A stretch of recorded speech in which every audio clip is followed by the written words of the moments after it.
Gang, in studio with us from the Emergency Food Pantry, Stacie Loegering, and I'm hoping I'm not butchering your last name, Stacie. Nope, you got it right. Oh, thank you. I have a mouthful of protein shake right now, so you never know exactly when it's going to come out and enunciate, but it's so good to have you in studio with us. Tell us all about the Emergency Food Pantry, but before we dive into that, I want to know all about you. Yeah. Give me the gist. Give me the elevator pitch. All right, so I've been working in the Fargo-Moorhead area for over 20 years in nonprofit work. And where are you from? Where'd you grow up? Right here in West Fargo. Oh, so okay. Hometown. And West Side, yeah. Exactly. And just 4 years ago, I started at the Emergency Food Pantry as executive director. So, wow. But you said 20 years in the nonprofit sector. Yeah. One of my first jobs was actually to teach low-income families about health, food, nutrition, food safety. So it's kind of fun to see how that comes back in their career. I come from the nonprofit sector, and I just want to say thanks for real. Like, you are in sometimes a thankless job where you feel like you can never do enough. And let me just say thanks, because you're doing some really great things in the community. Thank you for recognizing that. We have a lot of partners in the community, and yeah, it's tough work. It sure is, and oftentimes thankless work. And you're working at a place that sees some tough situations. Tell us about the Emergency Food Pantry. Yeah, so we're open Monday through Friday, morning shift and an afternoon shift for individuals or families who are in need of food. And like you said, we hear a lot of, very tough situations. And a couple really stand out for me. We had a family of 4 in our local area who parents were working opposite shifts. They didn't have to have a second car. They didn't have to pay for daycare.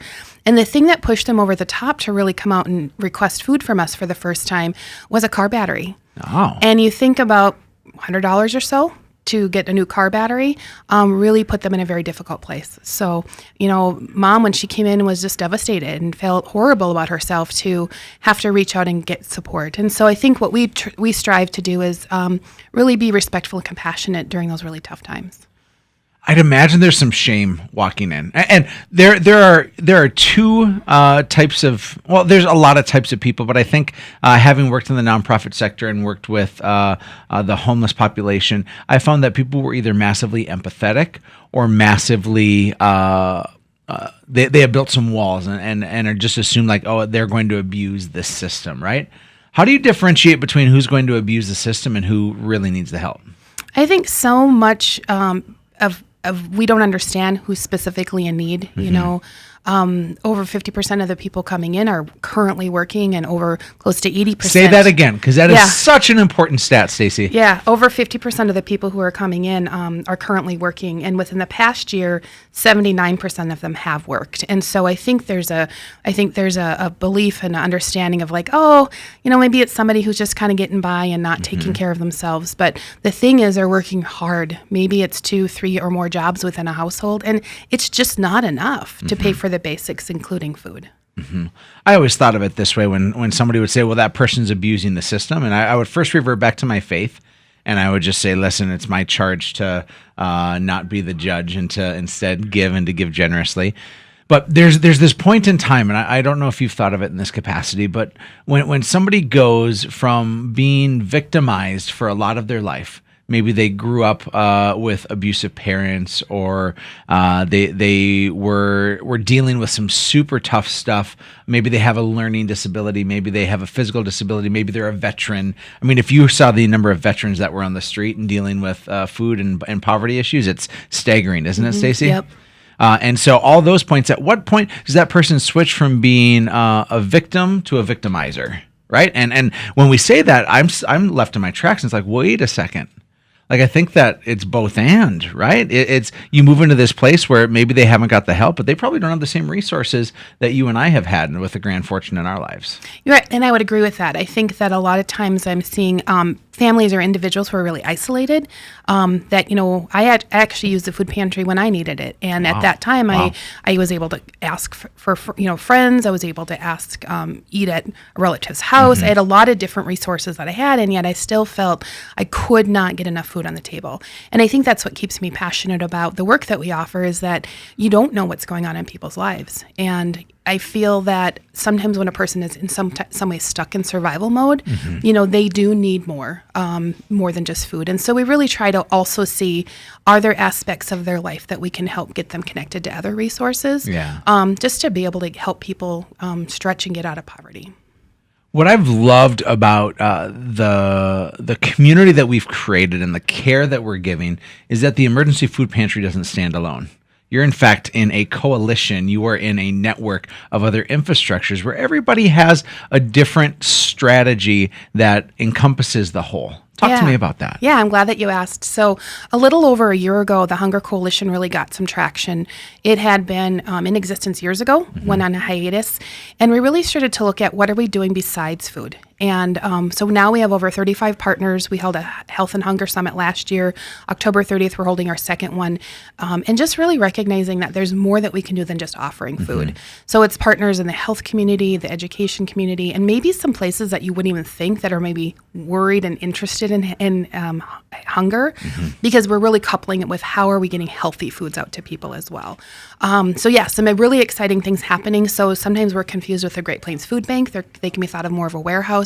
We're one of the food pantries who can be thought of more of a grocery store, if you will. If somebody's struggling, they don't go to the Great Plains Food Bank, but I'd imagine a lot of your donations and your connections come from the Great Plains Food Bank. Is that right? Yeah. So last year, like in our situation, about 35% of our food came through Great Plains, for example. So then we have other food drives, we have other connections to the warehouses, and such a great opportunity for us to partner. So they take their refrigerated trucks and go out to the local grocery stores, and then drop it off at the, I think it's about 40 partners right now that are in Fargo-Moorhead that will get that donated food from the grocery stores. Hold on. That is such, you breeze over it because it's a natural statistic for you. Folks, in the Fargo-Moorhead area, there's 40 different places like the emergency food pantry that are getting food directly to people who are in need. Yeah. So some of them are feeding programs. Some of them are actually more of a like housing facilities. Okay. So there are many different options, so we just feel like we're part of that solution of people able to get food baskets from us and still go to the other resources that are available. Because the important thing that we're trying to think of through at the Hunger Coalition is where are people accessing food, and can we make future plans to make that a little more easy for families to reach the food. Yeah, the approach on how to care for and service those who are living in poverty, it's really changed and modified over the last number of years. There's a big movement with Housing First. There's the idea of trying to equip different types of folks in different areas. Instead of places trying to be institutions that do everything, they're looking to specialize now. And so it's radically changed. In fact, our guest next week will be from the United Way talking about the Housing First model. That's fantastic. And again, just figuring out how we're layering in all these different connections.